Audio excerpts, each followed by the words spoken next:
कोकणात 4 दिवसापासून पावसाची उघडीप. रत्नागिरीत 24 तासात 10 मिलीमीटर पाऊस. ईशान्य अरबी समुद्रापासून पश्चिम बंगालपर्यंत कमी दाबाचा पट्टा. पुढील आठवड्यात पावसाची शक्यता. महाबळेश्वर प्रतापगडहून पोलादपूरकडे जाणारा आंबेनळी घाट 5 दिवसांसाठी बंद. दरड कोसळत असल्याने महाबळेश्वरहून पोलादपूरकडे जाणारी वाहतूक बंद. सातारा आणि रायगड जिल्हा प्रशासनाचा निर्णय. अकोल्याच्या गोरेगाव बुद्रुक गावातून जाणाऱ्या रस्त्याची दुरवस्था. देगावकडे जाणाऱ्या रस्त्यावर 2 ते 3 फूट पाणी साचलं. शेतात जाण्यासाठी ग्रामस्थांची कसरत.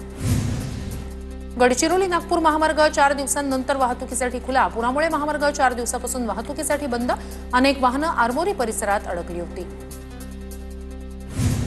नाशिकच्या गोदाघाट परिसरातील पाणी ओसरलं. पावसाची विश्रांतीनंतर गंगापूर धरणातून पाण्याचा विसर्ग घटला.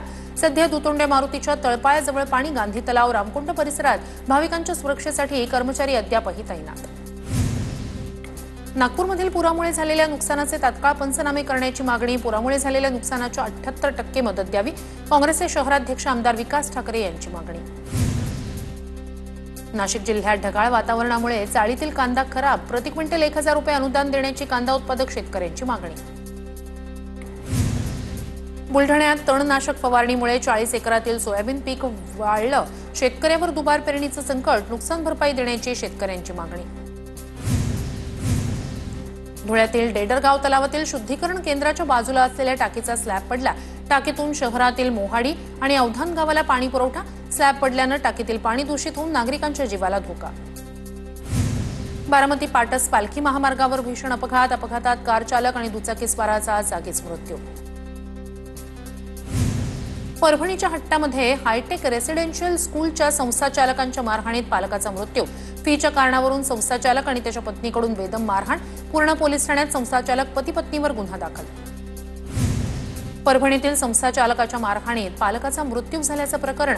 संबंधित शाळेची मान्यता रद्द करून आरोपींवर कठोर कारवाईची मागणी. अहिल्यानगरमध्ये शेतकरी पती पत्नीचा संशयास्पद मृत्यू. पत्नी नंदा गायकर यांचा मृतदेह शेततळ्यात तर पत्नी रेवजी यांचा मृतदेह घरात आढळून आला. एकाच दिवशी दोघांचा मृतदेह आढळल्यानं खळबळ. सादतपुराच्या गायकर वस्तीतील घटना. अधिक तपास सुरू. कोल्हापुरातील टॉप आणि कासारवाडा परिसरात अवैध उत्खनन. आमदार सतेज पाटील यांच्याकडून विधान परिषदेत प्रश्न उपस्थित. महसूल विभागाकडून 37 क्रशर प्लांटवर कारवाई. सांगलीत खड्डेमुक्त रस्ते आणि नागरी सुविधांसाठी काँग्रेसच्या आजीमाजी नगरसेवकांचा रास्ता रोको. पालिकेच्या कारभाराविरोधात ठिय्या आंदोलन. 1 तास वाहतूक ठप्प. गडचिरोलीत पूर ओसरल्यानं चामोर्शी आष्टी राष्ट्रीय महामार्ग पुन्हा सुरू. 3 ते 4 किलोमीटरपर्यंत वाहनांच्या रांगा. मालवाहतूक करणाऱ्या चालकांना मोठा दिलासा. गाळ काढण्याच्या कामाला सुरुवात. तालुक्यातील तरुणाला शेळीपालनातून वर्षाला 15 लाखांचं उत्पन्न. रत्नागिरीच्या मिर्या किनाऱ्यावरील बसरा जहाज अखेर 5 वर्षांनंतर बाहेर काढलं जाणार. मेरिटाईम बोर्डाकडून जहाज समुद्राबाहेर काढण्यास परवानगी. जहाज भंगारात काढण्याचा मार्ग मोकळा.